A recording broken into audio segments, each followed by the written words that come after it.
All right, looks like we are live on YouTube this time. So, All right, and I am hitting record as a backup. all right, good deal. All right, it is 7:16 on October the 28th. We're going to go ahead and call this meeting to order. And if you would please say the Pledge of Allegiance with me. I pledge allegiance to the flag of the United States of America and to the republic for which it stands, one nation, under God, indivisible, with liberty and justice for all. Okay. All right. Item number 1.02, the mission of the Valley Park School District. And again, just a reminder that we do read this just as a reminder to the community, and a monthly reminder to the board as to what we're here for. It says our mission is to provide a supportive, personalized environment in which students will grow strong intellectually, emotionally, physically, and socially today in preparation for tomorrow. And as Della just said before we started the meeting, grateful for all of our teachers and administrators that really carry this out. So we appreciate you and all that you do. We're going to go ahead and move along to item 2.01, the recognition of Chris Pohl, Kyle Valentine, and Evan Delia, who completed the Clean Check training system. Dr. Savage. Good evening, everyone. Yes, I'm excited just to take a few seconds of your time and just to recognize Chris, Kyle, Evan, his team. They all completed it's actually offered through ABCO, who we contract with for our evening services. ABCO even covered the cost of this training for us. But the three men just mentioned are now certified in a number of cleaning areas, including restroom care, ABCs of cleaning chemistry, advanced disinfection, bloodborne pathogens, carpet care, classroom cleaning, employee personal workspace cleaning, office cleaning, pandemic disinfection, which is good, and post-pandemic cleanup disinfection. So we're preparing for the future. So I just wanted to give a shout out. Chris told me about this the other day, and I just felt that it was important that we recognize these gentlemen for their extra work they did.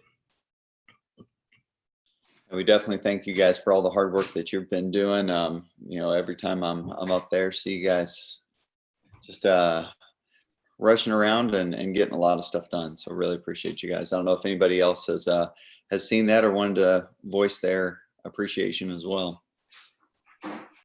I just want to add that they are a great team. Chris and the guys are going overboard, and we couldn't be better off. We're really happy to have them. Thank you, Tab. Tab will go ahead and continue down with 2.02, our learning report. Yes, this is something that we started last month, the learning report, and got a lot of positive feedback from it. And really what it is a check-in with each of our schools. And so we thought that we would continue this, and we're going to start with the elementary school, I believe. And then we're going to go through the other couple schools and hear about athletics. And then I'm going to give a short PD update at the end as well. So I'm going to turn it over to Jan.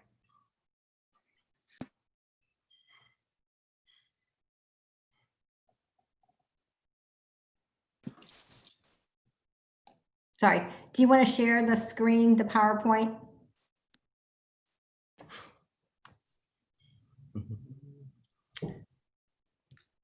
I can share it, Dr. Savage. Okay. Thank you. Sounds good.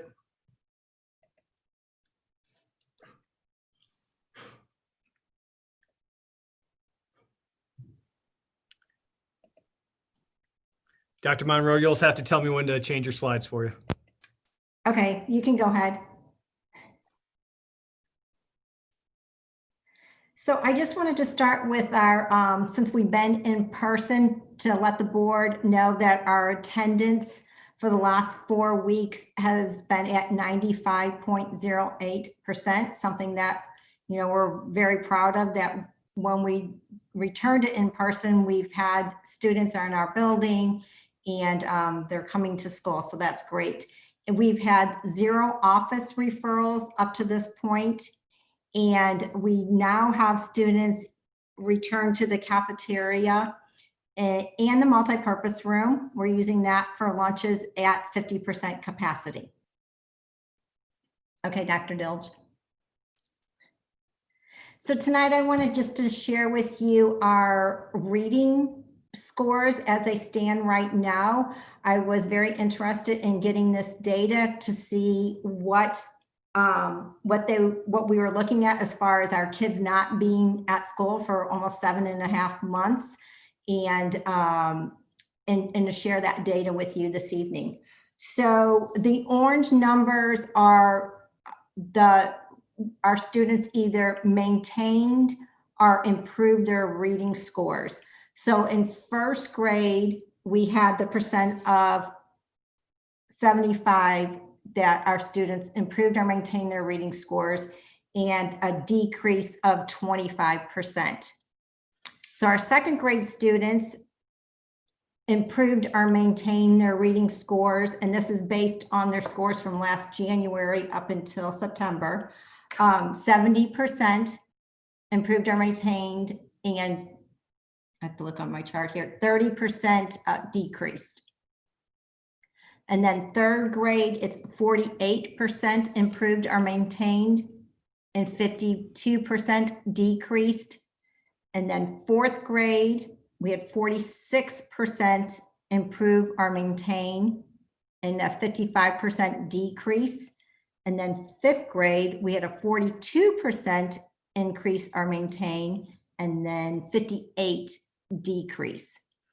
So after looking at this data, we pulled the data from the previous school year, just from June and August, like where were they at the end of May in the school year of 2019, 2020. And then when they came back to us in August with only a 2.5 month out of school time. And some of those, for example, our fifth grade percentage was maintained or increased at 26%, but a decrease of 74%. So when we look at this data, you know, always we want to improve or maintain, but considering how long our kids were out of school, we were very happy with it. So we know we have work to do, as always. Reading is a foundation for everything at the elementary. So these are some of the things we are working on. Dr. Dilge. So of course, these are our literacy supports for our remote and in-person learning. For our classrooms, we're doing RAS Kids, EPIC, we're recording Read Aloud, we do Seesaw, Foundations, and SIPs are both phonemic awareness and phonics programs that we use with our little ones. And then of course we have great library resources that we've invested a lot of money into, which is perfect for our virtual learners, especially. We're offering curbside pickup for them. And then we offer a lot of nonfiction and fiction choices through TrueFlix, PebbleGo, and BookFlix. So those are some of the things we're doing right now at the elementary. And I'll be real excited to share this data. We'll do Teacher College. We'll do our assessments, our reading assessments again in December. So I'm anxious to give you a report come January on that.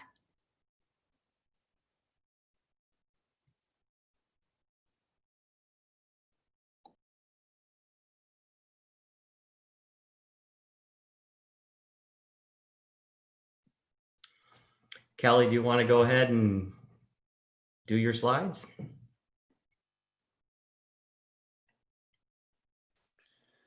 Yeah, go ahead and switch the slide. So this first slide is a little bit about our attendance. First, attendance overall for the virtual learning time period. We had pretty high attendance. 97.77 for sixth grade, 98.2 for our seventh graders, and eighth graders were 96.97, as you can see there. And then our first day back, since that was the data, or that was the time period I had to get the data in for the report. We went down a little bit on the first day in person. Sixth grade 94.81, seventh 95.80, and eighth grade 96.87, which averages out to be 95.84, which is still really good.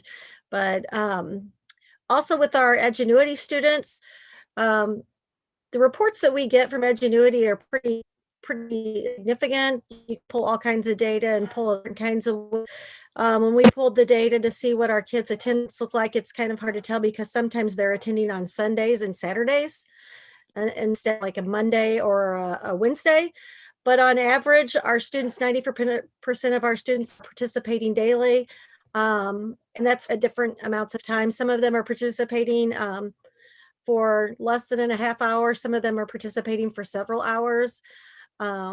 When they're doing that, you can actually monitor how much of that time is actually idle time in comparison to time when they're working. So that's a really nice report to be able to pull. So they are actively participating on a regularly daily basis. Okay. This is just our annuity update. Ms. Steinkamp arranged parent conferences with all of our students participating in Edgenuity. Of the 54 that are in Edgenuity, 43 were able to actually hold conferences with her up at this point. Students have attended the check-ins that she does since we're back in regular learning, in-person learning. She has continued on with those students in Hawk Time. We've really worked hard to try to keep our Edgenuity students to feel like they're a part of our school. We don't want them to be disconnected in any way, shape, or form. So she's still doing check-ins and meeting with them. And even some of our teachers who had them in their regular Hawk Times are meeting with them on their own just to make sure that they're getting what they need. All of our students in the Edgenuity program are making progress, and we have a handful that have gotten really competitive with each other and are pretty close to finishing the semester early. They're on schedule to finish early. We've actually had to tell them to slow down a little bit, so that's been kind of fun. And the feedback from the parents has been very positive that Ms. Steinkamp received during her conferences, and they the fact that we are working hard to keep those kids engaged in our learning community, and they're not just kind of out there on their own.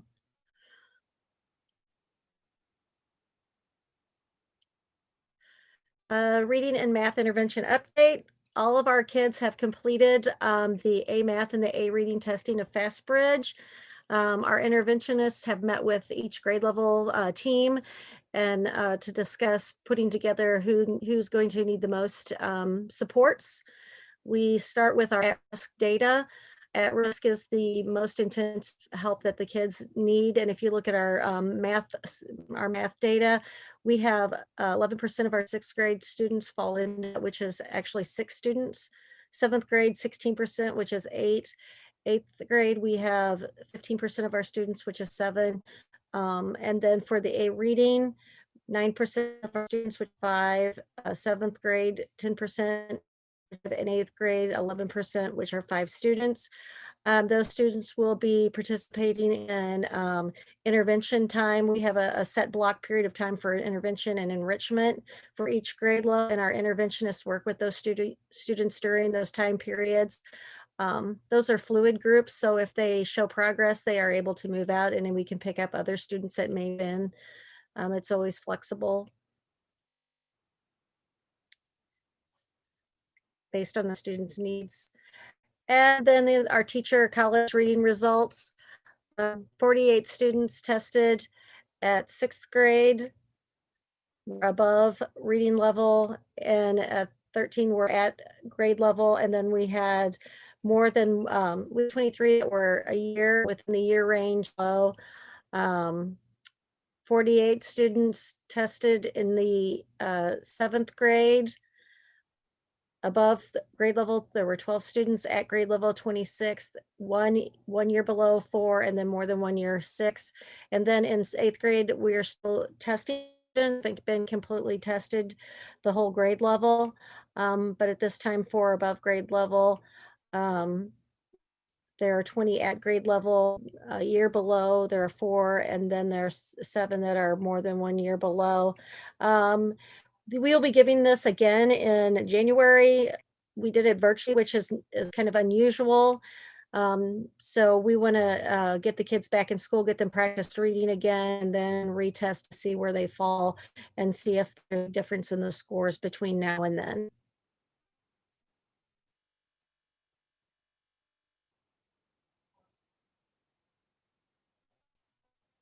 And then these are just some comments, and though you guys can read those when you get the opportunity. These are some comments from our teachers about the advantages and some of the things that the positives they took away from the distance learning. A lot of it was the uniqueness of the situation and getting to see kids in a different light through Zoom, and getting to actually talk to parents as kids were learning, because a lot of the parents were present while their kids were working online. So the teachers really did see that there were a lot of positives of the virtual and distance learning process, as opposed to just being a negative experience. So these were just some of the comments that they shared.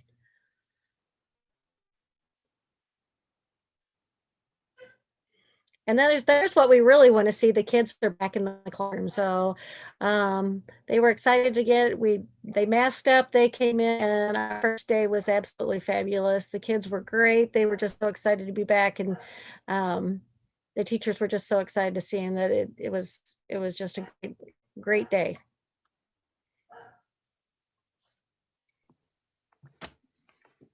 All right, Dr. Dilge, you can move to my next slide. Valley Park High School, thanks for having me tonight, board. It's very nice to be in front of you, and it's been nice to have students back in school this week. It's been so energizing. So we're talking about a return to school first. Currently, we have only 166 of our 271 students are actually in in-person school. We have 105 of them who are on our Ingenuity.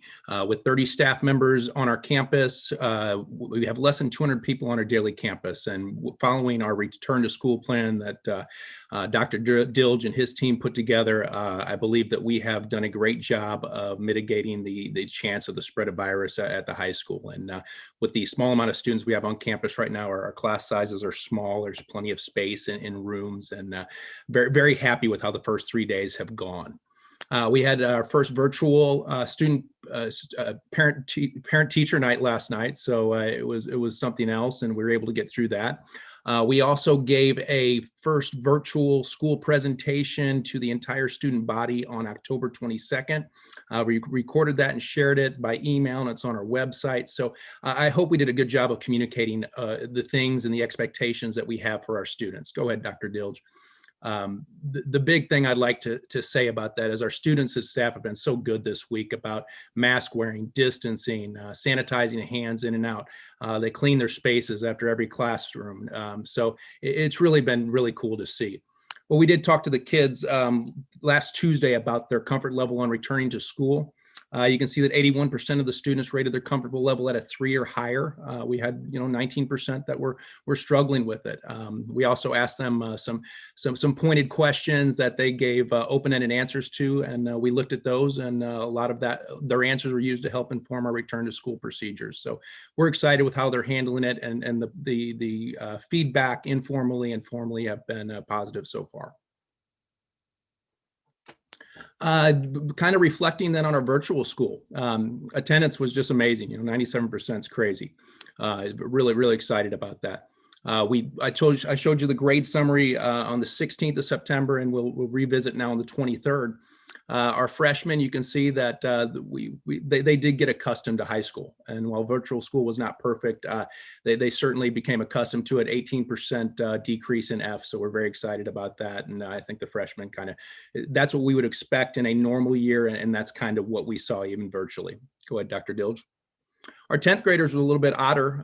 You would have expected them to move forward as well, but we had an increase in their Fs and a decrease in their As. So we do look at all of our Fs in our school bi-weekly, and we look at our academic support team takes a look at each individual student with an F, and we talk about ways that we can help support them and ways teachers can help support them. So that was an oddity in our data. So go ahead, Dr. Dilge. 11th grade, we didn't see a whole lot of difference. It was pretty consistent. And our 12th graders, they kind of went more towards a normal bell curve. Their Fs came down a little bit. Their As were probably too inflated at the start of the year, but they came down just a little bit. So overall, looking at all of our grades, the one thing I would say virtually is that when you looked at it, the big numbers were either A's or the biggest number were A's in every group. The next biggest number were F's in every group. So to me, virtual learning, it looked like either kids really got it and were able to be successful, or kids struggled with the difference in virtual learning. So that is something we'll learn from and get better of it as we have to keep using virtual learning.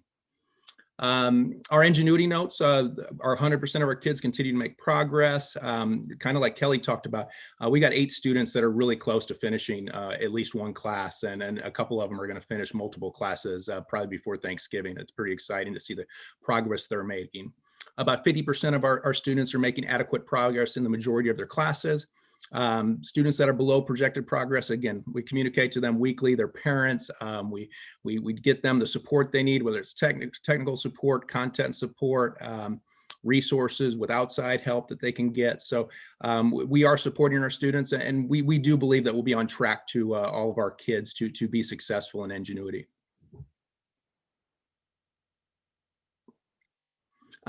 Celebrating some successes of our virtual learning. We persevered and managed to have a successful virtual experience. I think last time we talked, I was really concerned about where we were. And I think from that point on, we really were able to move forward and have a lot of success. Our technology skills have improved dramatically, students and staff. It's amazing. It's astronomical where we've come from technology-wise. It's a shame we were kind of force-fed into that, but we are going to be such better educators, and our students are going to be in such better shape as they move forward technologically. Our Friday professional development opportunities, our staff rated that they were rated out of 4.2 out of a 5-point scale. So we were happy with the PD work that we did. Again, I mentioned our parent-teacher conferences that they went off successfully last night. We were slightly below the numbers where we were a year ago, so I'm not sure if that's just the virtual aspect of it, but that's something we'll look into. We have our academic and social emotional support teams that meet bi-weekly to support our students. And a big success was during the time of COVID that we were able to have our testing day on October 6th, and we were able to safely and successfully bring our students in. We had 59 of our 64 seniors test, 54 took the ACT, 4 took the work keys, and 1 took the ASVAB. So we have to follow up with our other 5 students to get their testing done. But that was a pretty great day, and it was exciting to have our kids back on campus to test.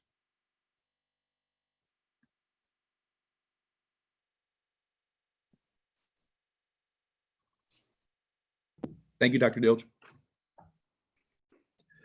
Good evening, everyone. It's nice to be here with you. I wanted to give you a quick update on our activities and athletics programs. Dr. Dilge, if you would push it forward, please. Our student activities will start meeting in person on November 2nd. We've had quite a bit of them meeting virtually up to this point. We're currently in the process of developing a master calendar for them so that we can make sure that groups with the right size are in the right space to be able to maintain social distance. On the athletics end, our winter sports will begin practicing on November 2nd. Boys basketball, girls basketball, and cheerleading will begin their practice procedures. Our athletic trainer and I have been working closely together to create the screening procedures required by St. Louis County Health Department guidelines, come up with the physical spaces we need, and everything we need to do to get our kids ready to be able to hit the court and start practicing. Our competitions will start in late 2020, and we are required to submit a plan to the St. Louis County Department of Health about how we will go about doing that safely. We're currently working not only with our maintenance staff and our athletic trainer, but as well as other schools in the area to get an idea of how they're going to handle having high frequency of contact sport occurring in a time of COVID. And on a personal note, I'm glad to see our kids finally get a chance to compete. It's gonna be a lot of fun to see them and see their pride they take in our community and represent us on the field. Hi, nice to see everyone virtually again. I wanted to really focus on adding to what the principals have already shared. As you know, we pride ourselves on being very inclusive. So everything that the principals mentioned obviously includes our staff, the special education staff, and students as well. And so I know that Dr. Monroe talked about FastBridge and some of the data that we're collecting. And so as of late last week, 90% of our students that do receive special education services in reading and or math have been screened through the A Reading and A Math, and that we are using that information to continue to guide that in-person and virtual instruction. And so I actually met with our data leader for the county this week with our school psychologist, and we went into the data. And it actually shows that for the special ed side, that most of our students maintained progress and have not had a huge decline from the spring and last winter. And we do know that some of that data, which is why we're looking into it more, some of that initial screening was done at home virtually. And so we know that there could be some skewed data there. So we are diving more into that to make sure that those scores are accurate. And with virtual student data, we are really excited. And so this is that K-12 population for special education. So we had 91% average attendance and participation. And what that was looking at is that students were logging on, accessing their services, whether it was through direct special education or through Edgenuity. And of those students, 78% were fully engaged, which was huge. And actually, when we compare that data to the county, we had one of the highest rates countywide for that full engagement and participation.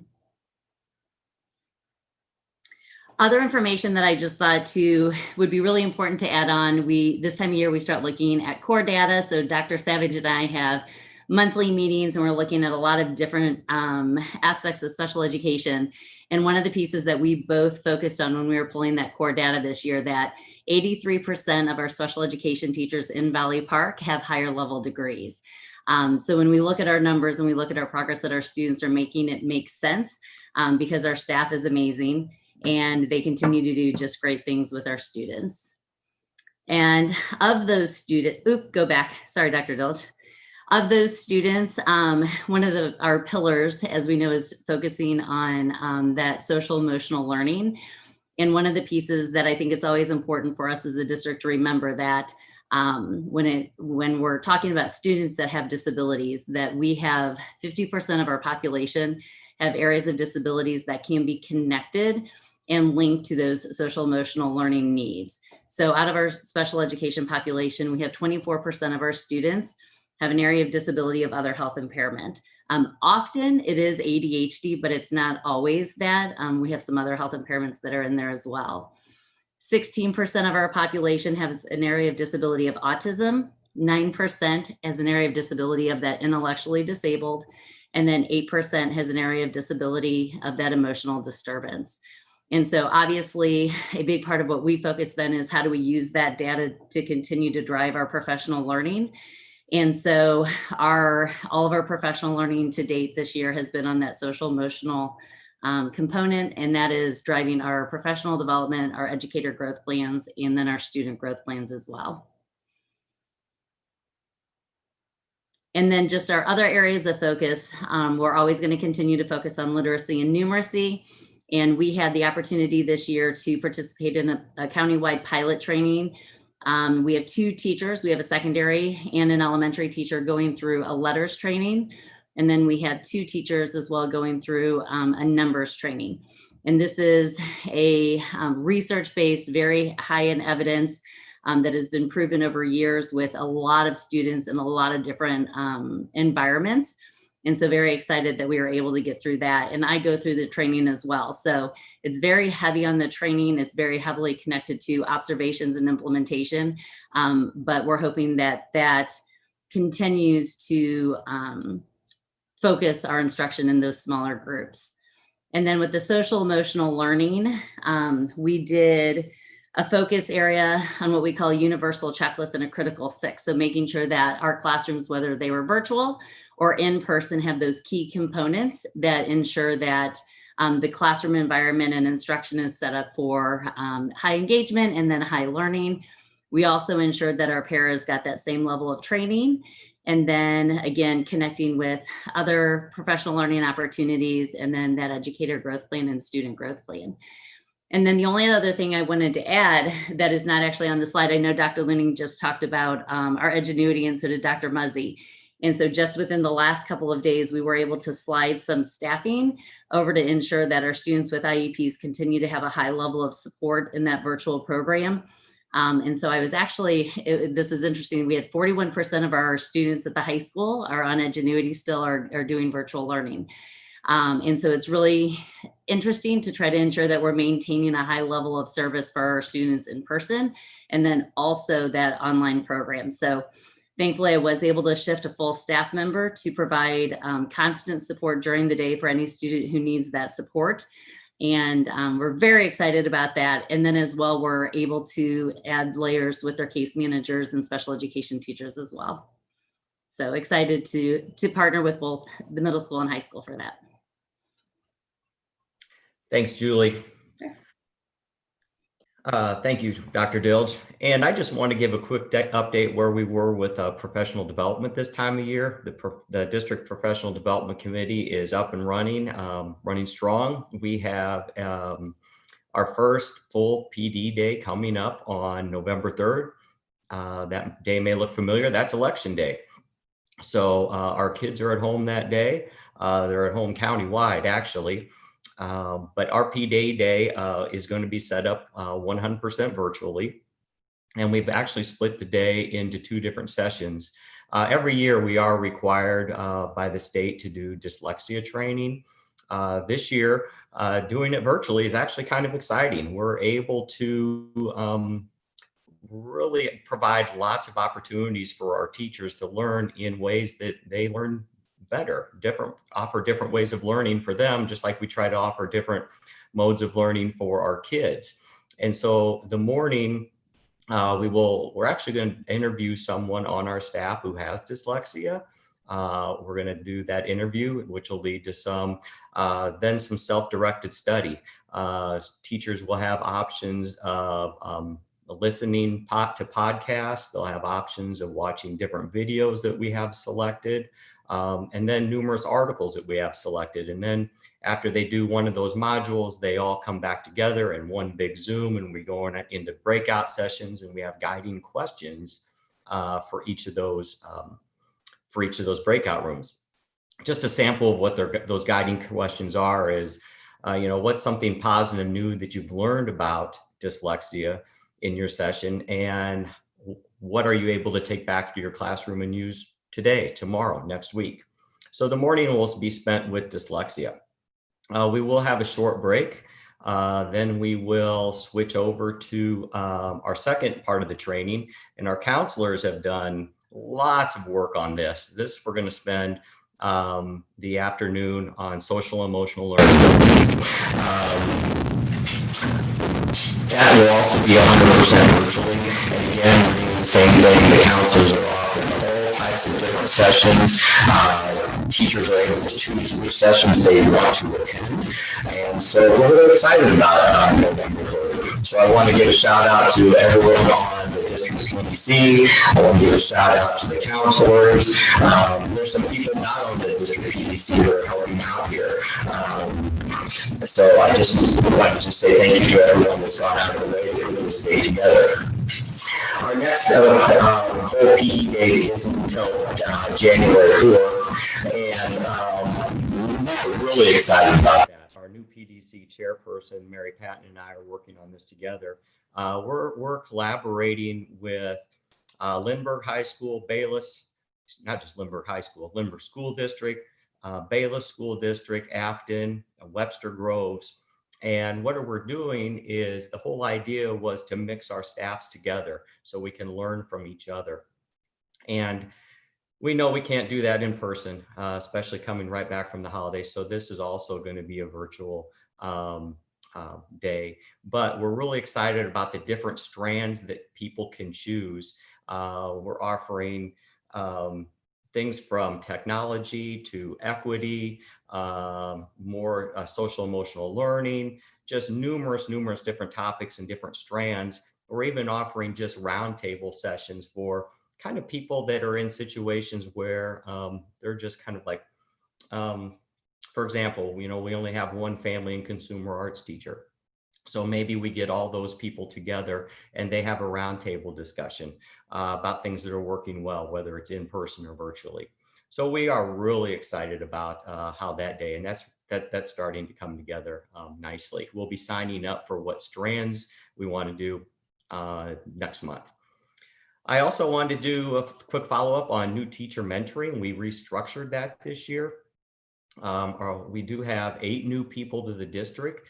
6 of them are teachers, and usually by now you've had a chance to meet them in person. We're hoping that we can do that when we can finally get back together, so you can actually see their faces and get to know them a little bit better. But I've been working with them quite a bit. Dr. Looning's been working with them quite a bit.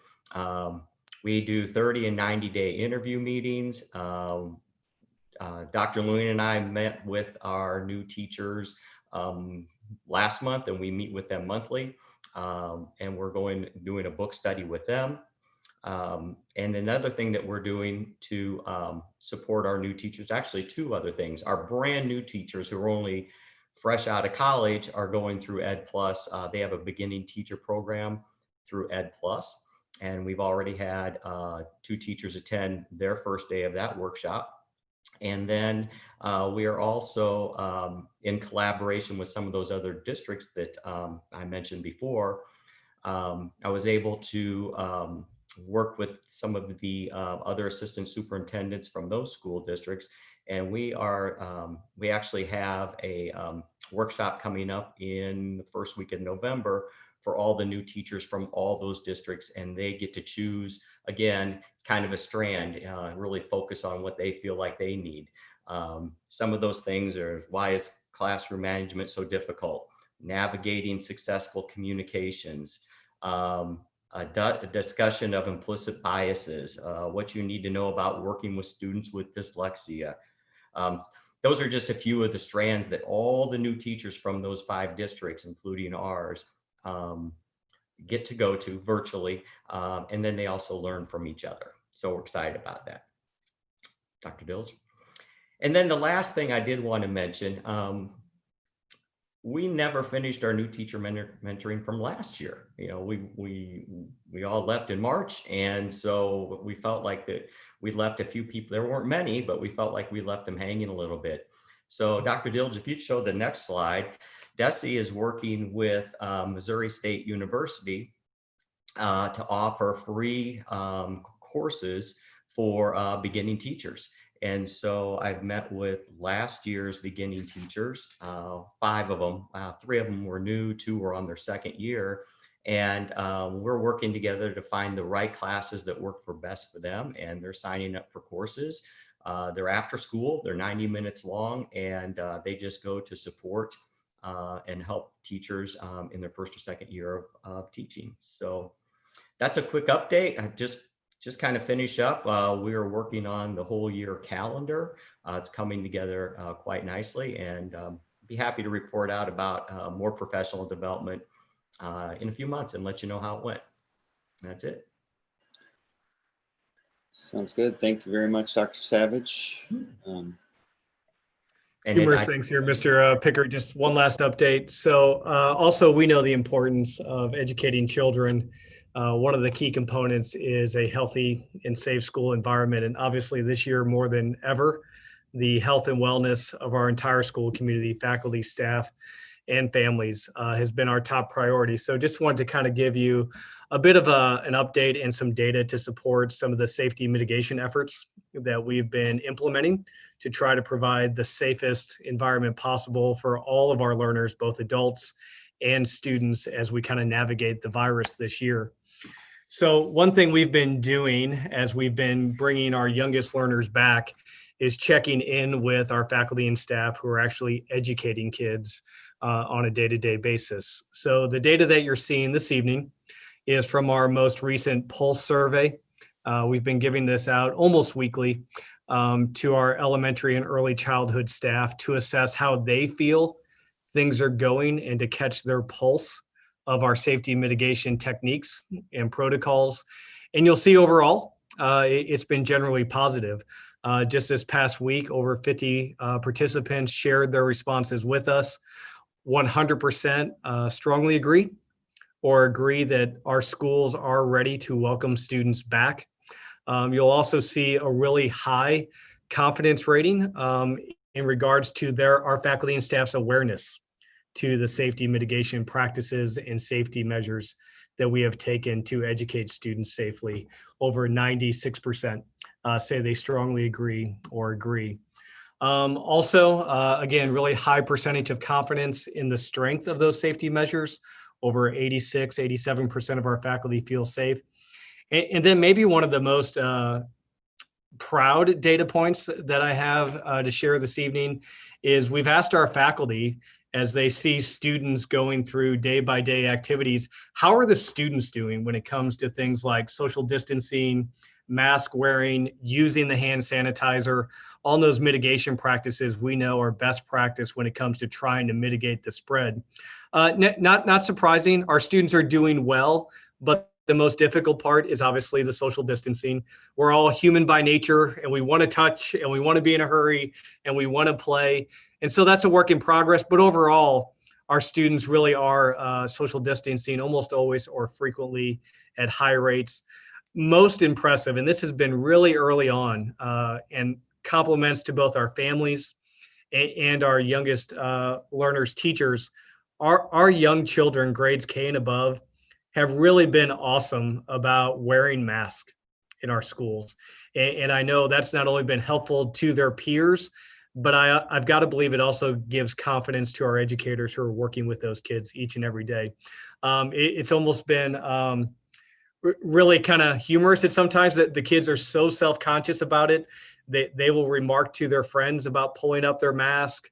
Or if they forget a mask, they'll try to cover their face and ask for one right away. So I couldn't be more proud of the responsibility our young students have shown. And it's my hope that as we welcome middle school and high school students back this week, that they will follow the example that our kindergartners through fifth graders have exhibited so far, because they really have done an outstanding job. And a special thank you to our teachers, who I know continue to reinforce those healthy habits each and every day. Likewise, there's a lot of anxiety and unknowns and ambiguity when you're talking about educating during a novel virus. And so we kind of wanted to judge what the pulse is of our faculty as far as how considerate we're being of them and how supported they feel as they do come back to the classroom. And you can see, again, overall, really positive numbers. Over 86% feel the district really has been considerate when thinking about our employees' safety and well-being and the decisions that we're making. And even more importantly, and this is really a credit especially to Dr. Monroe and Mrs. Fitzgerald, as they have really kind of been the forerunners in getting us back to school and doing it successfully. Over 98% of the respondents felt they strongly agree that their principal or supervisor is really supporting their efforts. And also a big thank you to Julie, as I know her staff has been on the ground really from day one as well. It's not to say, none of that is to say this has not been without challenges. I'll be the first to admit, I have never seen higher expectations for educators with really daunting challenges, and challenges, quite frankly, that change day by day and sometimes minute by minute. As a leader, I've never been more proud of a faculty and staff and leadership team for the sacrifices they're making to make sure that we are providing the highest quality education to students in really unusual times. So really a credit to our leadership team, our faculty, our staff, and also our students. And then just a few more data points, again, to just reiterate that we do have a high confidence level in our safety mitigation measures. Over 98% of our employees feel the district is creating a safe work and learning environment. And the others will just show you that 98 to 100% strongly agree that they have the supplies they need: gloves, hand sanitizer, extra mask available to them to also continue to reinforce those safety practices. We know that nothing is 100% protective in the world that we currently live in, but it does give us great confidence that as long as we continue to try to reinforce these mitigation efforts, that we can have a lot of success in a really challenging environment. As far as next steps, just what we continue to do, as we have from the very beginning, we continue to work very closely with St. Louis County. We're monitoring the data literally daily, including the number of new COVID cases per 100,000. We continue to look at those transmission rates, those positivity rates on a daily or every other day basis. We're really fortunate to be connected with several medical professionals in the field, and I feel really fortunate to be part of a St. Louis County task force that has been working with schools from the very beginning. I feel that has helped us to really be very informed about what's going on in our community and aware of what's going on. And then, as you can kind of see in the image, this is kind of our work in progress. We're really working to try to capture our own local data.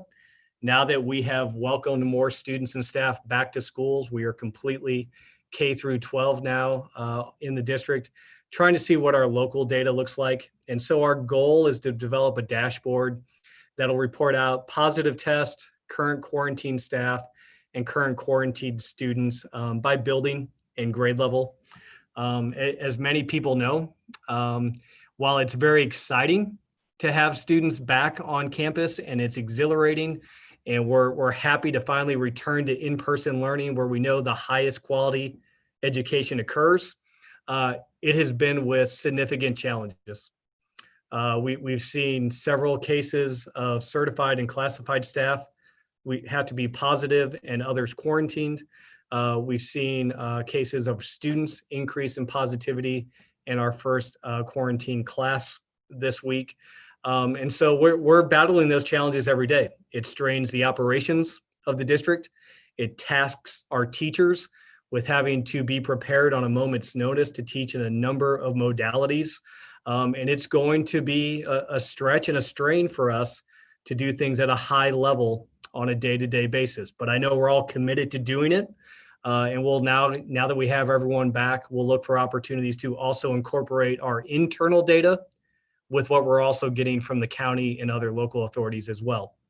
One of the trickiest things about the coronavirus and the reporting of positive cases and quarantine staff and students is really the confidentiality of it. So what our practice has been and will continue to be moving forward is once we become aware that a student or staff member is positive or considered a close contact, we are immediately communicating what we know to those who are personally impacted or determined to be at risk by the CDC guidelines and St. Louis County Health guidelines. One of the unfortunate things, and I know everybody has a heightened awareness to want information during this time, but federal privacy laws really do protect student and staff confidentiality. So we're not sharing personal identifiable information, and we're only sharing it with people who are directly impacted. And I know that's a challenge for people because people want more information, but we really do have to maintain the health and privacy of those directly impacted as well. And so we're working our way through that as we've experienced our first challenges here in the last week or so. If a student or staff member does test positive, the district does work directly with the Department of Public Health. We do begin the contact tracing process. We're fortunate to have 3 contact tracers in our district, and then we communicate directly with anyone who's tested. And then ultimately, St. Louis County Health Department notifies them and or notifies us who needs to quarantine and when their return dates are as well. So that's just some of the aspects we're kind of working on. We'll kind of continue to learn as we go and build that plane as we're flying it. But we're all learners. This is, as a school district, we are committed to lifelong learning, and this has certainly been a year of learning for all of us. So we'll make some mistakes along the way, and we'll tweak those mistakes. But I do believe as a district as a whole, we're getting better each day.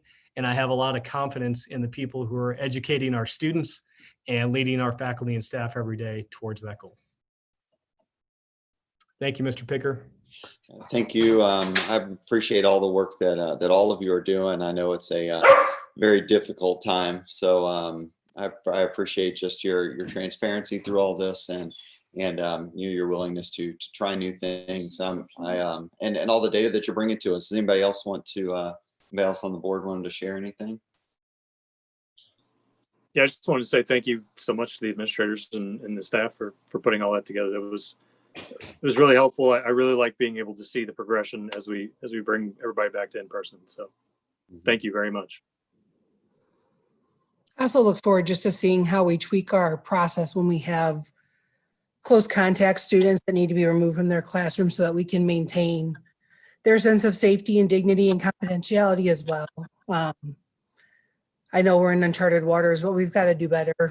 This week I heard a lot of complaints. I myself had one. So I just feel like we have to really like sit down and hammer out what our plan is going to be and then make sure it's handled the right way each time. Bella? Well, I think that it is important for everybody to realize that it is a learning process and everybody's doing the best they can and using contact tracing to identify people who are at risk. And hopefully everybody can try to realize that at this point in time, no news is good news. So if you're not hearing from anyone, then you can rest easier that if you were a person of concern, then you would be hearing something from someone. So.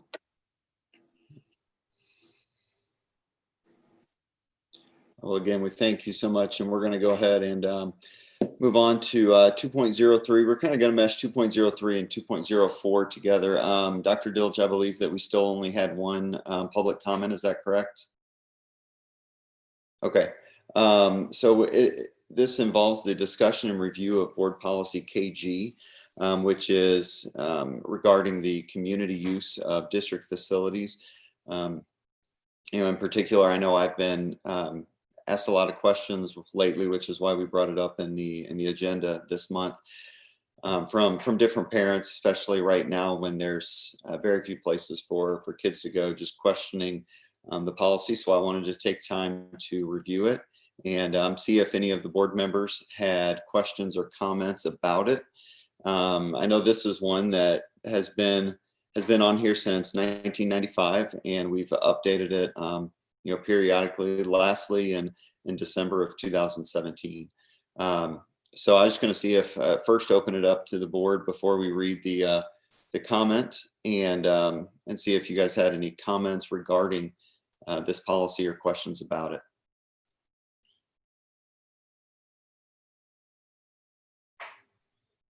Yeah, Yes. I'll go if nobody else will. Go for it.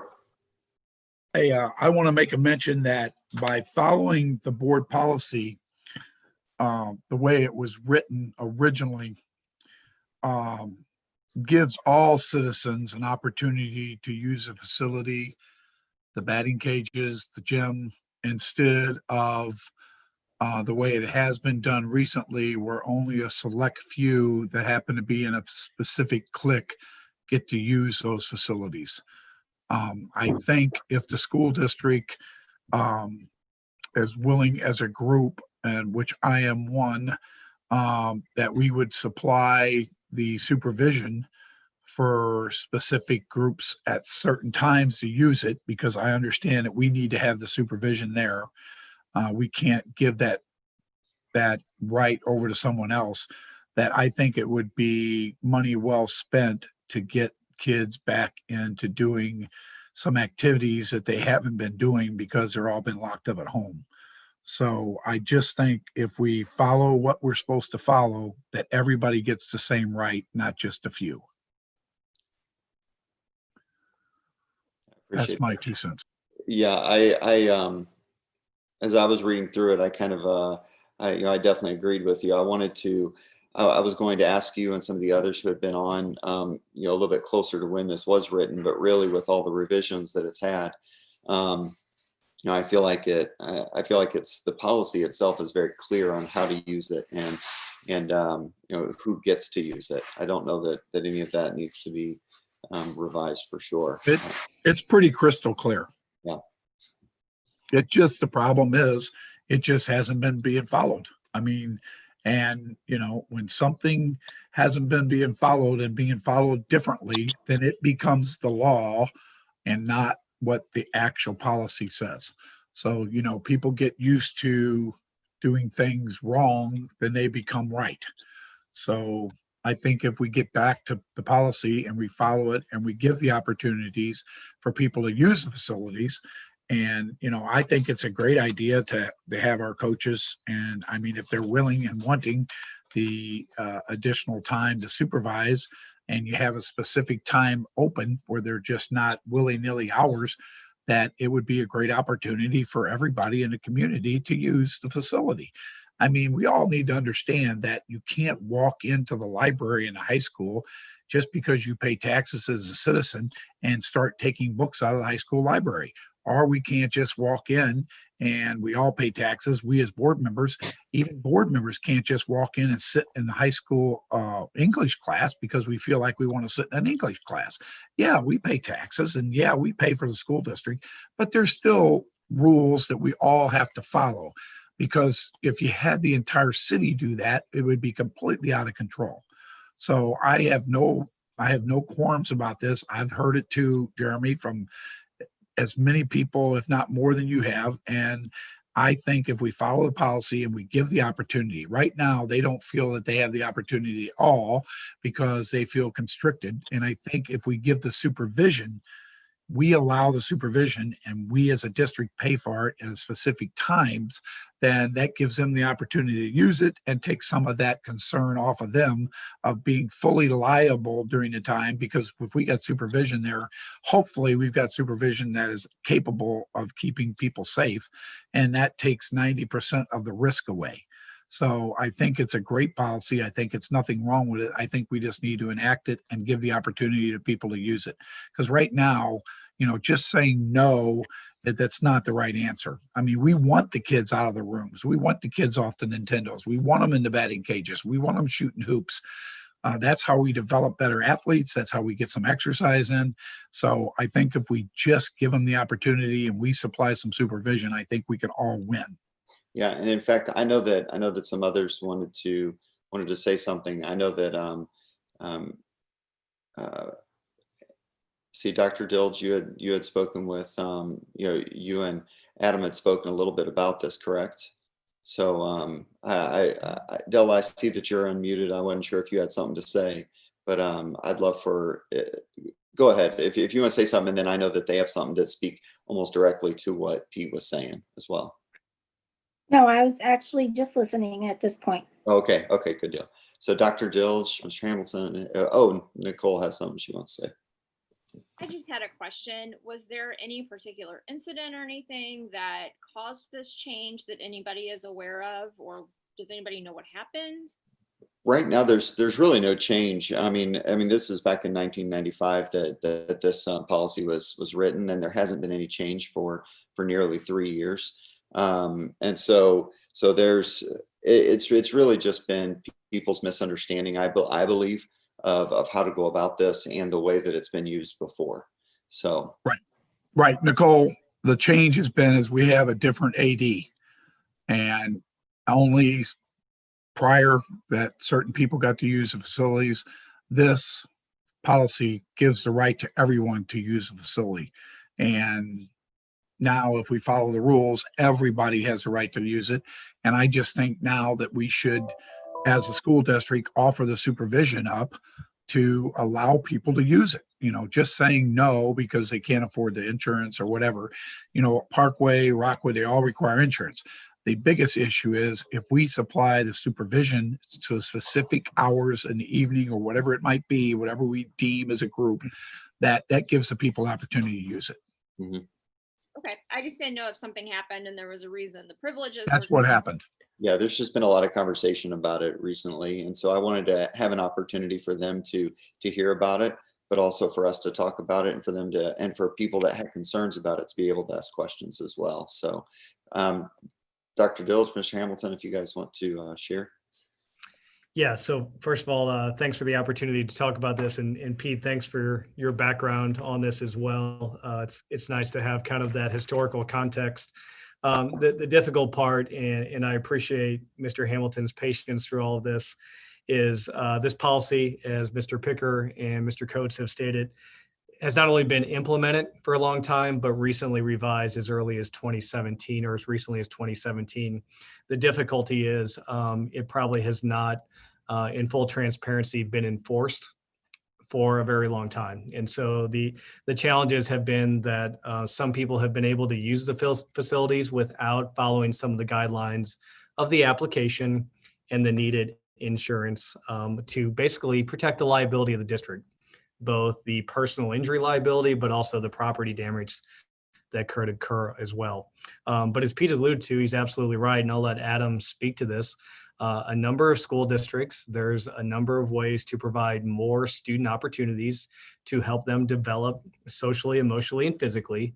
And that is actually done through the district itself and district employees through extracurricular and athletic opportunities.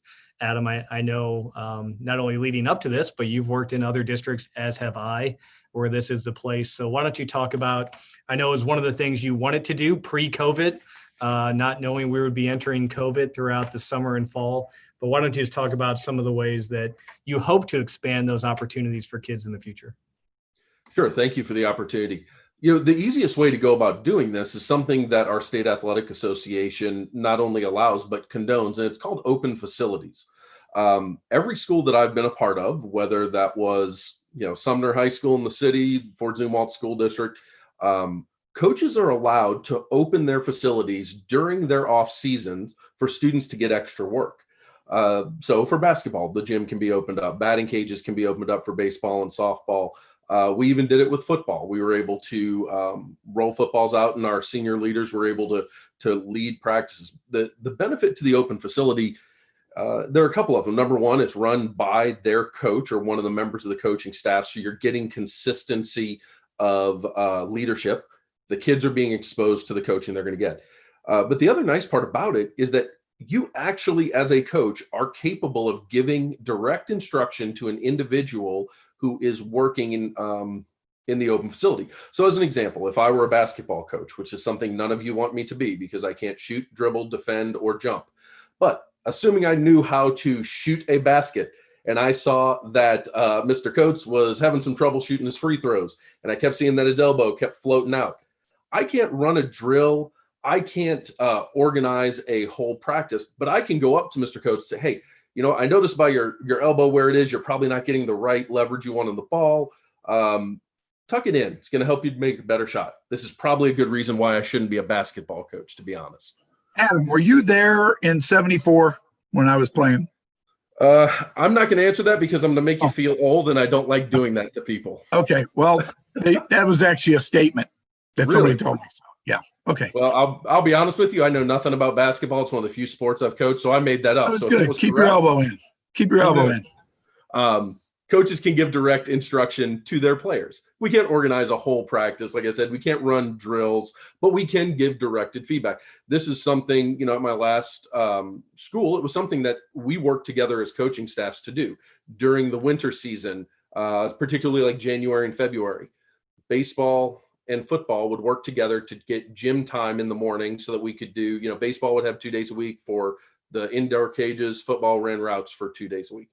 The open facility is one of those things that allows teams and players to develop in the off season when you're not actually being coached in that sport in your season. It provides district personnel. It's supervised by district personnel. It is the coaches on the staff helping those kids develop. As long as we make it public, so we post when we're going to do it, and that it is open to anyone who is a student of the school, we can do them theoretically every day of the off season if coaches wanted to. And open facilities are, like I said, I've been at Sumner High School in the city and we did them there. I've been in the Afton School District. I've been in Zumwalt. I've been at Vianney. Open facilities are something that all of our sports do. And it's something I want to see our coaches take a leadership role in, because it is something that is very cost effective. And I don't mean that from a money standpoint. I mean that from a time standpoint. 1 to 2 days every couple of weeks can make massive gains over the course of the whole off season.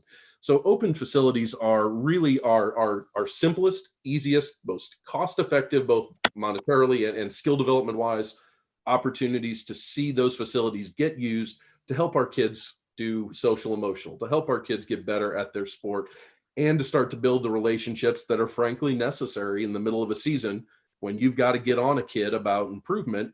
you've now had extra time with them during the off season to be able to develop that connection to say, I genuinely care about your development. It's now time to take it to another level. So the open facilities is the simplest answer to handle that.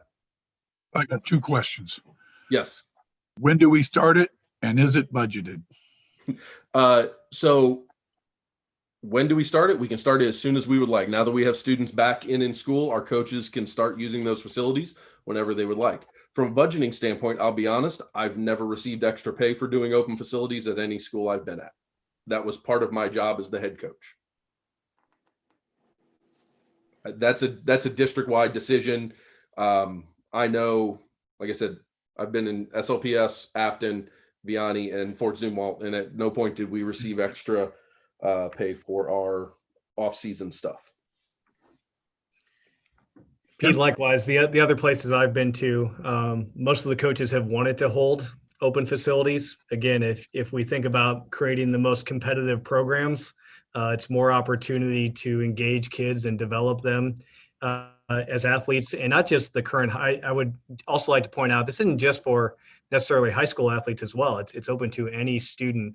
And so when you think about growing your programs, Absolutely. that's also a great opportunity. You know, why not get some elementary kids? And if mom and dad are okay with them staying here for 90 minutes after school on Tuesday afternoons to get, you know, some extra swings in the cage and so forth, or extra shots up in the gym, you're growing your program, you're building relationships, and all that is also going to pay dividends when those students are in your high school programs. I'm just one of 7, but I would love to see something started as soon as possible. I think it can only help. Well, I'd like to go on record as saying that although all of that sounds great, and I agree with everything you said as far as it being an opportunity to build skills and all that, I also see it as an opportunity for some of our kids who maybe don't consider themselves an athlete, but they might want to come in and use that, you know, state-of-the-art weight room that we have, or run on the treadmill, Absolutely. or do things that, I mean, it's a good stress reducer and all of those things. I'd like to see more kids come in. I want to make sure that we make an extended effort to those kids and let them know that you don't have to be a student athlete to use these facilities. And maybe if they come in and explore it on a recreational level or on a personal level, they may find that they do have an interest that they didn't know they have, or they might just decide to stay on that route. But I think that's the whole thing. Key is to make it available to as many people as possible across the board, regardless of any team affiliations or anything. But we also have to, as a district, we have to protect ourselves from liability, and we have to protect our assets that are purchased with tax-paying dollars. Yep. So I think, you know, that's just my point of view on it, is we want to see the kids get to use it. I mean, there are lots of things I, you know, like to see them get to do, but at the end of the day, we still have to be protective of what is here, and, you know, protective of the kids, because take it from someone who has substituted back before I was on the board and had a PE class in the weight room. And you better believe that when those boys got competitive, I took them right on out the door, because you really have to know, you do have to have adequate supervision in that stuff, or someone can get hurt. And we don't want that. So when they started having, you know, leg press competitions, and I thought some, you know, small kid was going to smash himself, I said, everybody out of the weight room, you know. So that's why there has to be supervision, because kids sometimes lose sight of the greatest choices for themselves. So safety has to be of our utmost concern. So that's all I have to say.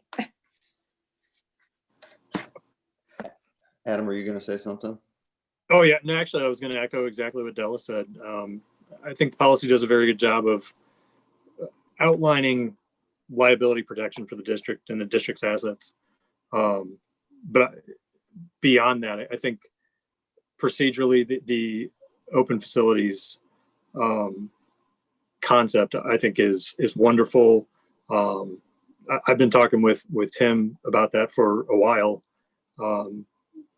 Not only in terms of being able to feed our kids up into high school at a elementary and you know, middle school level, you know, but also the fact that we're able to keep our kids on campus longer, to give them that interaction ability, but also keeping them safe, you know, having them be in an environment where they're able to, be supervised by one of our staff, our teachers, our coaches. I think that is a force multiplier for, our kids and our students growing and excelling. So I love the idea of the open facilities. I think right now, obviously, one of the things that we need to think a lot about is just the idea of social distancing and how do we do all that? How do we have these great opportunities for our kids right now? Because I think it would be great, but how do we do it right now? So I know you guys are coming up with a plan, Adam, and for all that, and especially for next week as we get ready to start our winter sports. So thank you for all the work you guys are doing. Does anybody else have anything they would like to add? Any thoughts before we move on to the public comment?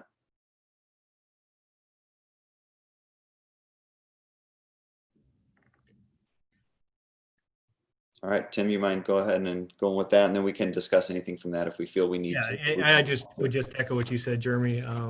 And again, I appreciate Adam's patience. I know he's hungry to provide more opportunities for students. And as we've learned, sometimes during this pandemic, we have to go slow before we go fast. So it's exciting that we're going to start with winter sports next week. And just like we did with the elementary school coming back, we're going to work our way through that. We're going to implement our safety protocols. We'll learn from those and get better each week. And as we do that, obviously, then we can continue to expand the opportunities that we're talking about here. And Della, I appreciate you thinking about the other students, not just specifically the athletes, but I agree with you. The areas like the weight room and so forth are great opportunities for people that just have an interest in developing themselves personally. So thank you for reminding us of that as well.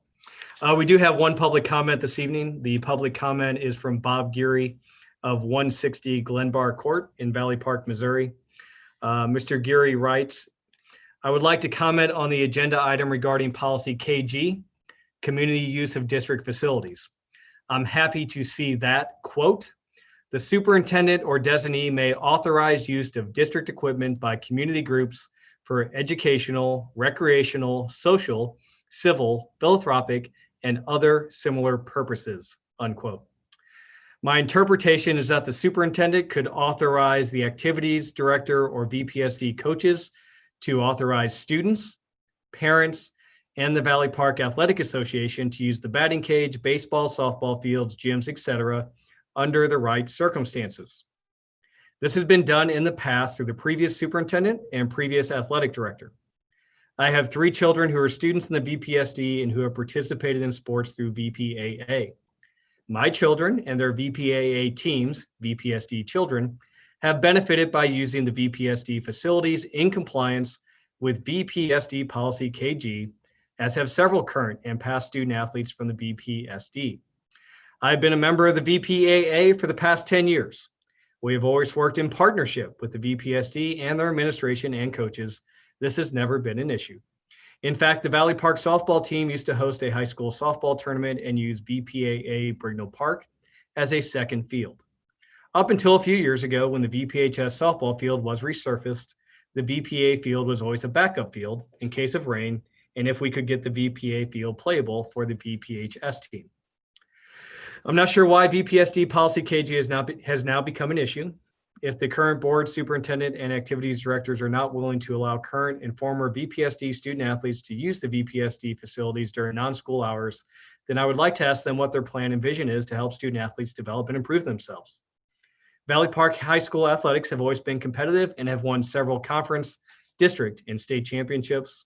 A lot of VPHS students have also earned college athletic scholarships. Currently, there are at least 12 VPHS alums participating in college athletics. I personally witnessed all 12 of those athletes utilizing the VPSD facilities after school hours. A big part of the VPS team and individual successes can be attributed to the VPSD allowing students to use those facilities. I would urge the board and current VP administration to use some common sense and do the right thing for our students and allowing them to use our great facilities after school hours, which is allowed by policy KG. Thank you for your time and go Hawks. I mean, I know that we don't have to comment on that. I do believe that we have avenues for people to use the facilities, correct? For everybody to use the facilities. I mean, that's what I'm reading in KG, and I don't believe we've gone outside of those policies in any of the requests. Am I wrong in that? Have we No, gone so outside? every request that Mr. Hamilton has received since he started on July 1st, he immediately has given the request, the application and the policies and procedures.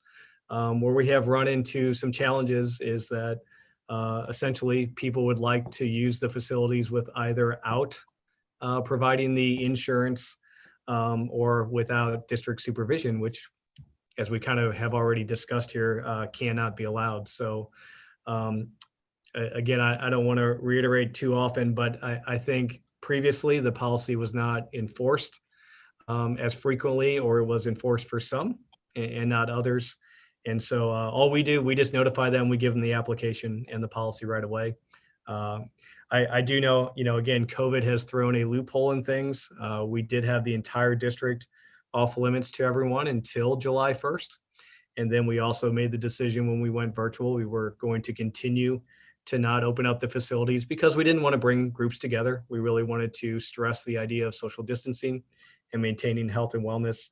But even in regards to the VP Athletic Association, I know Adam, one of the very first people he reached out to was the VPAA, and just communicated to him where we were at with regard to our facilities. And Adam, I won't speak for you, but I know they were very understanding. And, when we get into a more normalized state, we look forward to them using our facilities again, just like they have in the past. I know they have provided insurance for their teams to practice and do different things. And we have no intention to do otherwise.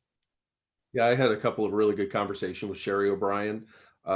She actually provided us copies of their insurance policy, and she already had a copy of the application. We sent her another one.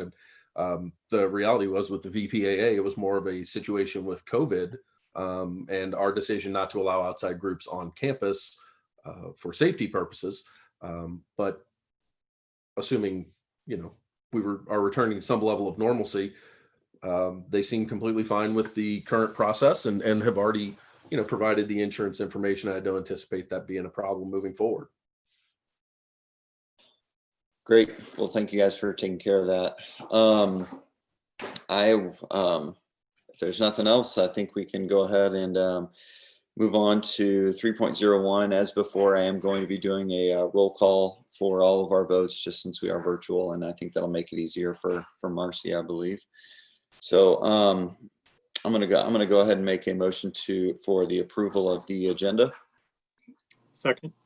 All right, all in favor, please. All in favor by roll call, and I'm just going to go by my screen. Faye? Aye. Adam? Aye. Pete? Aye. Lisa? Aye. Nicole? Della? Aye. Aye. It's all of us. All right. For our consent items, I will make a motion to approve the consent items. 4.01, approval of regular session minutes. 4.02, the approval of minutes from September 29th meeting or tax hearing. 4.03, the approval of the budget adjustment for the current year. And 4.04, the approval of insurance rates. So hopefully everybody's had an opportunity to look through those. I'll make a motion to approve those. I'll second. Okay, second. Is there anybody that would like to pull any of them out to discuss? I'd like to pull 5.05. We'll get to 5.05. We're just doing the fours right now. Okay. Okay. So did you want to pull any of the fours out? No. Okay. All right. So for the consent items, roll call vote. Adam? Aye. Pete? Aye. Lisa? Aye. Nicole? Aye. Della? Aye. Faye? Aye. Aye. All right. The consent items are approved. Now for the action items, 5.01, the approval of the check register I'd actually like to pull out 5.01, 5.02, and 5.03, please. Okay, so we'll go ahead and do those individually. I will make a motion to approve 5.01. Can I have a second? Second. Okay. And so does anybody have anything they want to discuss about it? Lisa, did you need to abstain? Mine is just, yeah, I need to abstain. Okay. So let's go ahead and do a roll call. We'll start with Pete. Aye. Lisa, Abstain. Nicole, Aye.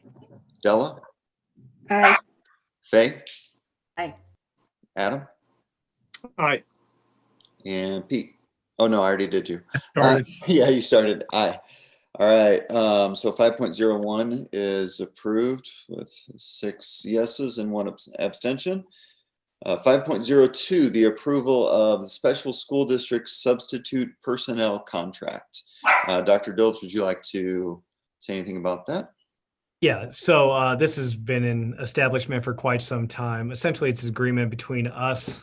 Sorry, lights went out. Us and SSD. So basically, when our SSD personnel need substitutes, the Valley Park School District and our staff goes about the process of actually filling those substitute positions, and then SSD essentially reimburses us back for that. It's actually has shown in multiple districts to actually improve the sub bill rate for those positions. So that is the proposal, the agreement for that substitute contract between us and SSD.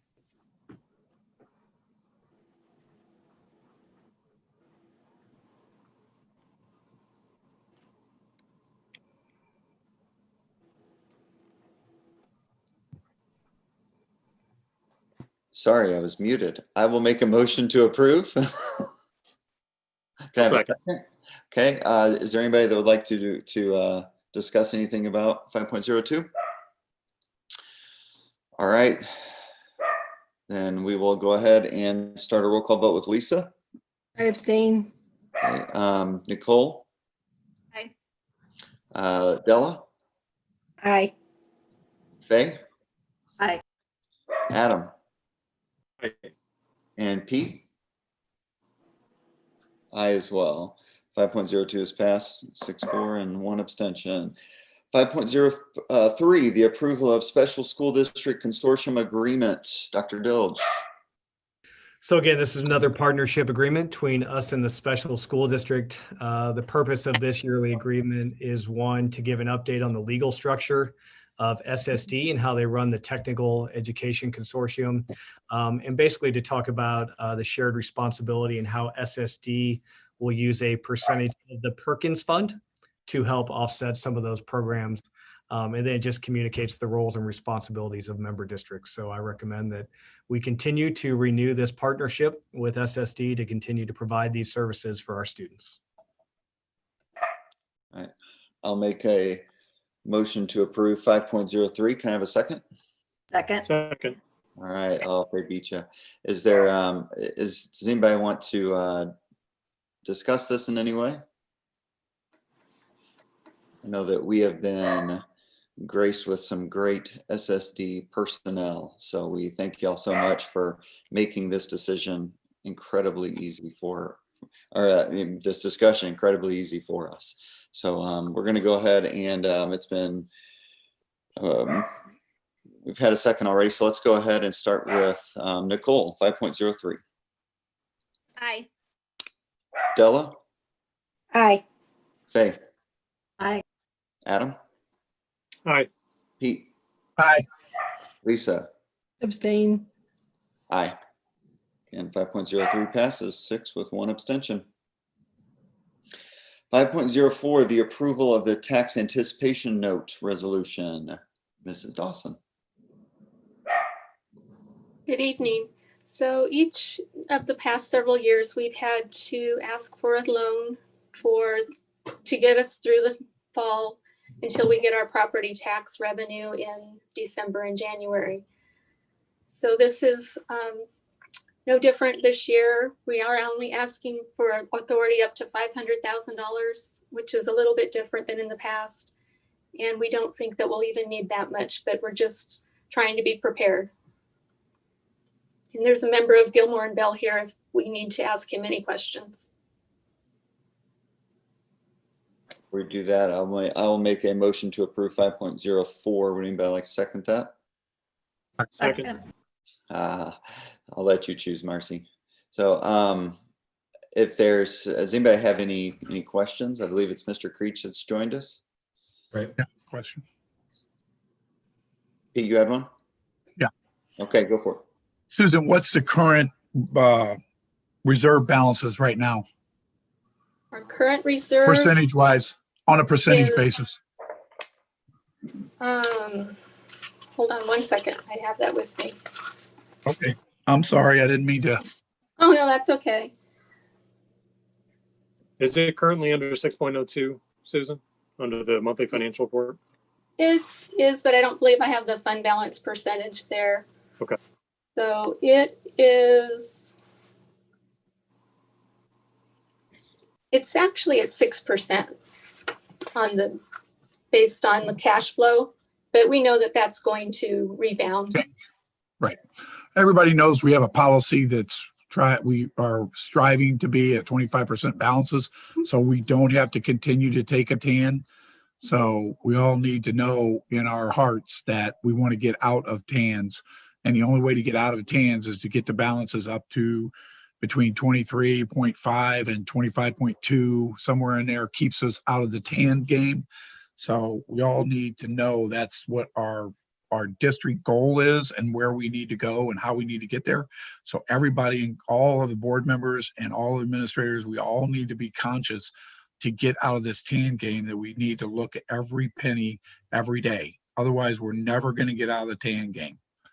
I don't mean to get on the preacher's pulpit, but I've been on the board 26 years, and the last 10 we've been in the TAN game, and I'm not used to the TAN game. So I'd really like to get out of it if we could. I know it's a thing that all districts tend to do from here or there, but I don't want to be all districts. I want to be Valley Park.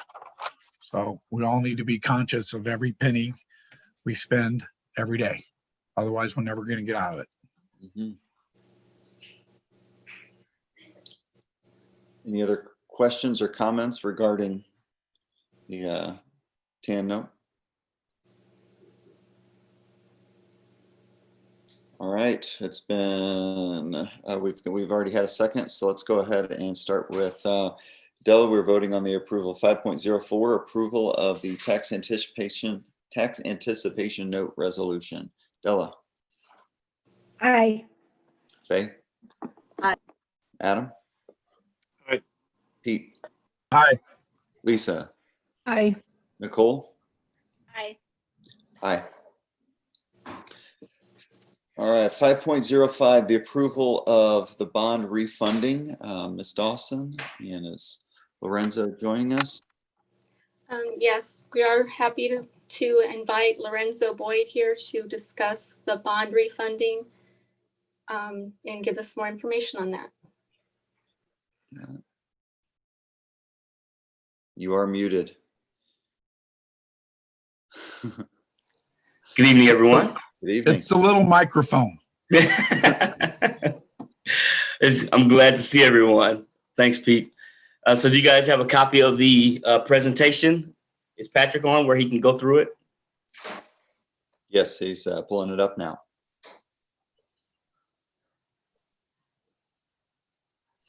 Should be the one, type number 1. Oh, I'm sorry. Should be the...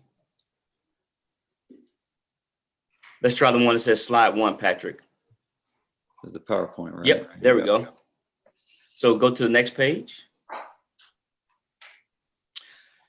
So as Susan mentioned, and Dr. Tim Dilch invited me to actually attend the board meeting this evening to kind of talk about the outstanding bonds of the school district, and then talk a little bit about the refunding that we're going to accomplish at the November 18th board meeting. But first, I really wanted to kind of go over the outstanding bonds of the school district to show you where you are today, and then go over the refunding. and then show you what the possibilities are in the future for a no tax rate increase bond issue. So as you can see here, the first page, the debt overview. As you can see currently, the school district has 5 series of bonds that are outstanding. The 2010s, which were encompassed the Build America bonds. As you know, those are the bonds that have the subsidy. They receive approximately 32% subsidy from the federal government. The 2010 Cs, which are the Q Scoobies, the Qualified School Construction Bonds, there you're getting your interest subsidized roughly about 95%.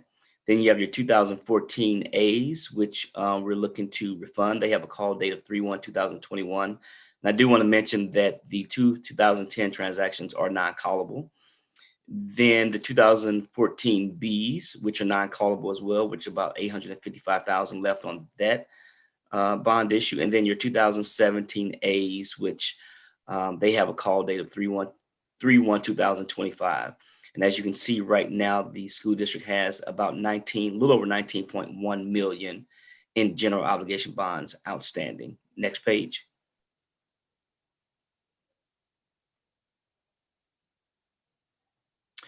So here, which you all may be familiar with, the debt limitation and debt capacity.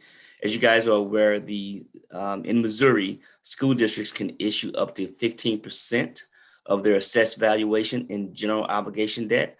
So right now, the most recent, just going back to the December 2019 assessed valuation number, your assessed valuation was a little over 204 million. So at 15%, that leaves you with a debt limit, a legal debt limit of 30.7 million. And right now you have 19.1 million outstanding. And so that leaves you with a debt margin or debt capacity of right around 11.6 million. And what I really wanted to show with the actual, those maturities that you see there, those are the amount of bonds that you're repaying each year in 2021, 2022, and 2023. So right now you have 11.6 million, but you're paying off almost 2.4 million in bonds over the next 3 years, 895,000 in 21, 915 in 22, and 930,000 in 2023.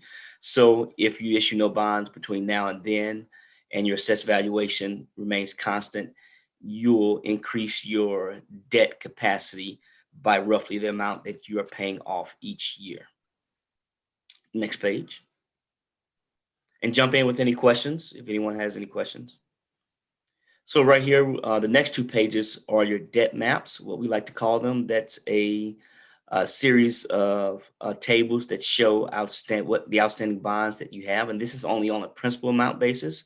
So as you can see there, the 2010s, which we kind of looked at on the first page, that has a final maturity of 2021. So those Build America bonds will be paid off fully in 2021 on March 1st, 2021. And then you have your 2010 Cs. And again, this is only principal. Those start paying their principal in 2022.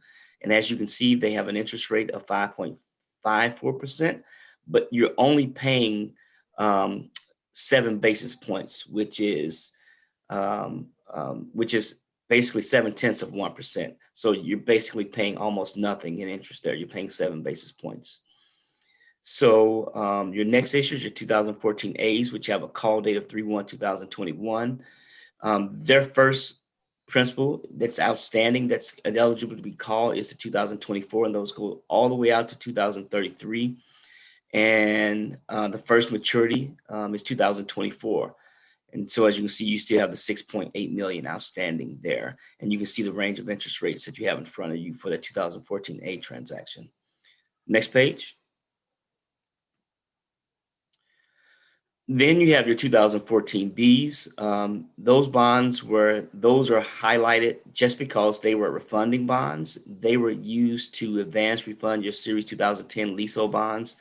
As you recall, back in 2004, we used GO proceeds to pay off some of your leasehold revenue bonds, and this issue accomplished that. So they were taxable. And then in 2017, which were new money bonds, those were issued for a little over 9.4 million. You're going to actually pay off next year your first maturity, which is $250,000. And you can see the range of interest rates there. and those bonds and had an underlying rating of A+ with AA insured through BAM. Next page. Oh, and those bonds have a 3/1/25 call date. So right here, this page, all the other previous pages were showing you just principal amount. This is simply a table that shows you each one of those 5 series of bonds, how much is payable each year, principal and interest on a calendar year basis. So as you can see here, going all the way to the far right, your debt service is kind of level. It ranges around almost $1.5 million each year. And as you can see, those are the amounts that you're paying off each year by calendar year. That includes principal and interest for this table. So total you have over the next, 17 years, 25.4 million in outstanding principal and interest that you'll pay to repay the 5 series of bonds that you have outstanding right now. Next page. So this page, going from left to right, is just kind of what we put together for you guys to show your levy report. From left to right, you'll see your tax year and debt year. The reason why those numbers are different, you set your tax rates in one year, and it's to pay the principal and interest for the debt in the following year. So when Susan set her tax rate in October of this year, October 2020, that's to pay the bonds in 2021. And as you can see, going from left to right, then you have your assessed valuation. At the bottom of that page, the 5-year average, because you had a really big spike in 2 years in 2017 and 2019, your 5-year average and your assessed valuation growth was a little over 6%. We're just being ultra conservative here, showing 0% growth. But your tax rate, now this is your Fund 3. Your Fund 3 is at 94.10. So 94 cents that on your debt service levy. And the 5-year average, if you look at the tax collections, which include delinquent and current taxes, you're at 97.33%. And then another column that we have there is state assessed railroad utilities. That is a revenue that you put into your debt service fund, and that's usually done pro rata per your entire levy. And what we do there is we just use the 5-year average, because as you can see at the bottom, that number changes each year.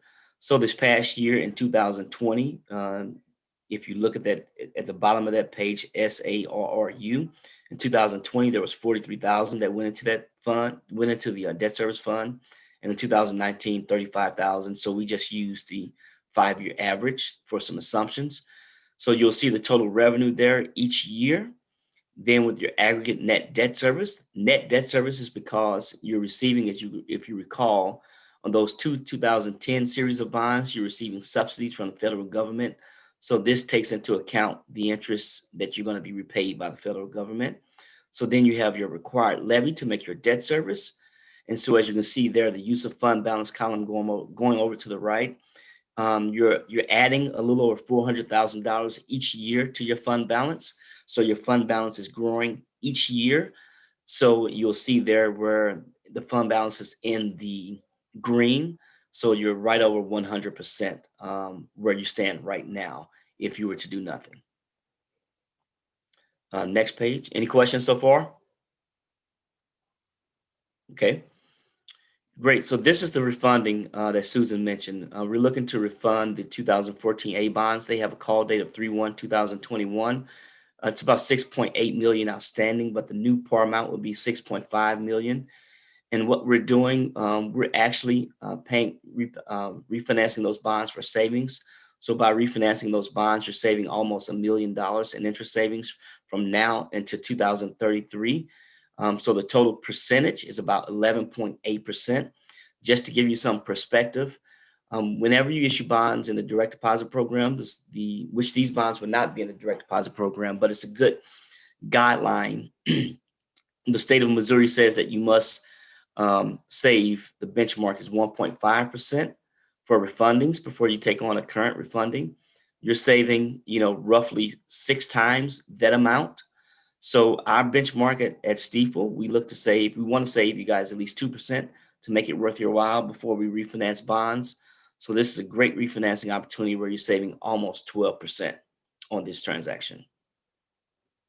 And as I mentioned previously, we would bring this, we're looking to refinance this on November 18th. So that's when we'll set the official interest rates. So these are preliminary numbers. And think interest rates I saw are the lowest since 1952. And if my history serves me correctly, I think that's, I know that that's the lowest interest rates have been right now since 1952. I think that was the Truman administration. So, so I think you were there. Yes, I was there. Yes, I was I there. remember. Yeah, we talked that day. Yeah. And I think, yeah, and Eisenhower came right after that. Yeah. I was there too. So so interest rates right now, it's a great time to be entering the bond market. Interest rates, as I mentioned, are the lowest since 1952. So hopefully we can stay steady between now and then. Of course, we have an election, but all indications are that we're hoping that interest rates will stay pretty steady even after the election in next week. I'm sorry, next week. I've already voted, so I almost forget that next week is it's time to vote for the president. And then we're looking to close on December 3rd. So next slide.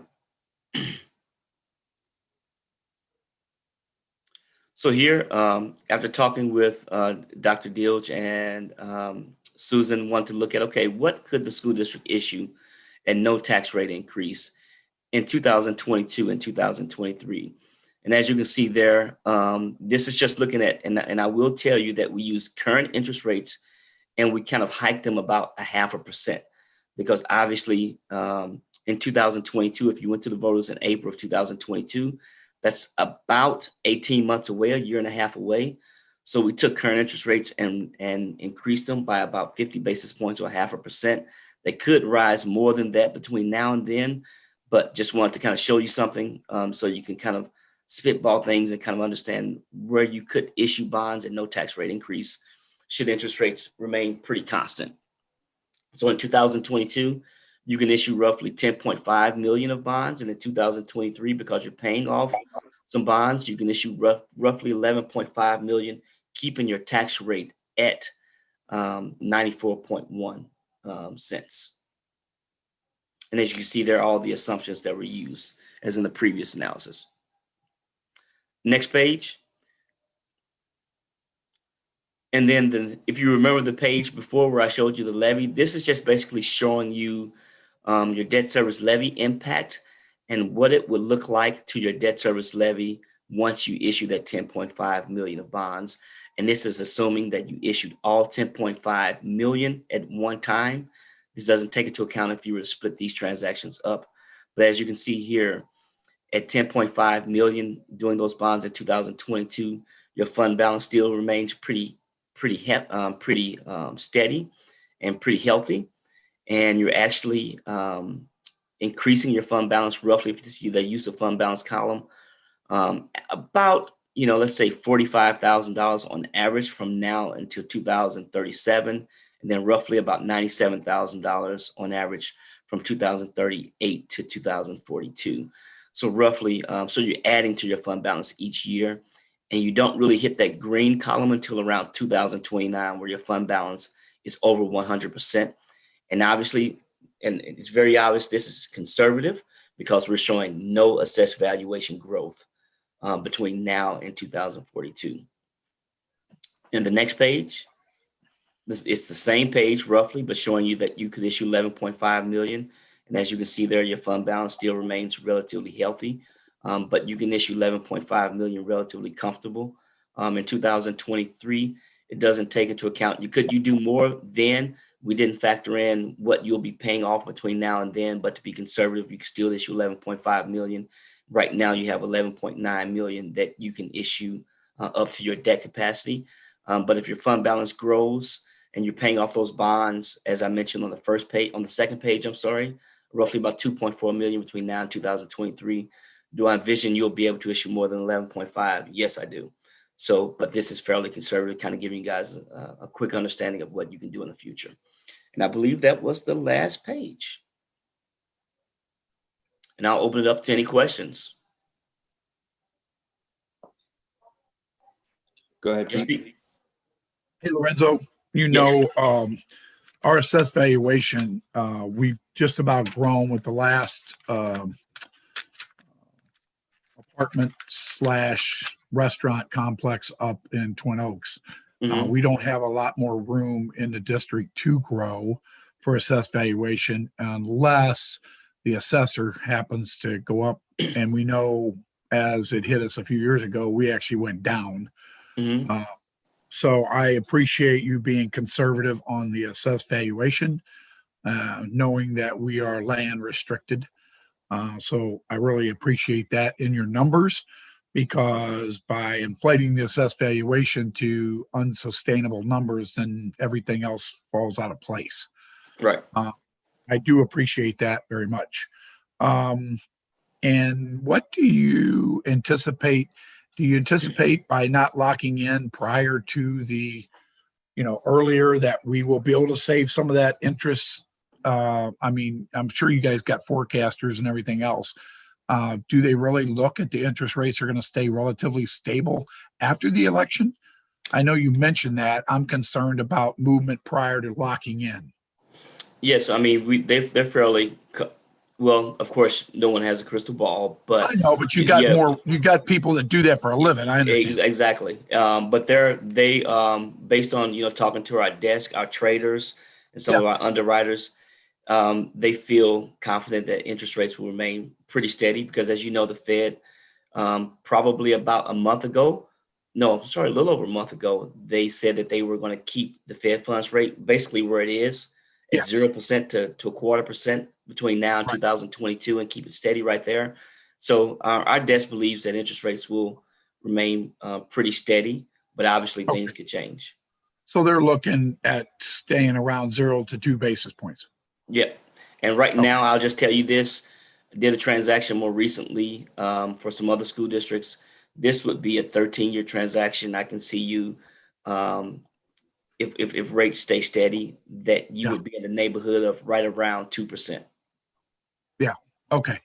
Yeah. Which is incredible for a 10, 12-year bond issue. 11% savings. You always want to be over 2% or it's not worth doing. Especially from your guys' side, right? Exactly. But the 11%, does that did you take in all expenses into that too? Did you pull that out of that number? Yes, that's net of expenses. Okay. Thank you. That's the only other 2 questions I had. Thanks, Lorenzo. Great presentation. Great data. And Tim, I would love to have that copy. I don't know how I can get it. Maybe you guys can just email it to me, but I would love to have that so I can, a couple of them with an old person like me, they were eye charts and I couldn't see all the numbers, but Lorenzo does that on purpose on certain numbers. So I just, he's trying to save for a Hellcat. My wife would not allow that. I told you, if you let me give her a ride, she will. Pete, I'll put a copy in the Friday Focus for everybody. That'd be great. I appreciate it. It's just a couple of them I need to blow up and use a magnifying glass. Sure thing. All right. Are there any other questions job, for Lorenzo or for Susan?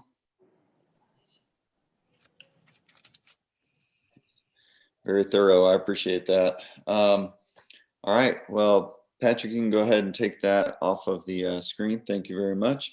And we're going to go ahead and vote. We are voting on the bond refunding that he spoke about towards the beginning of that.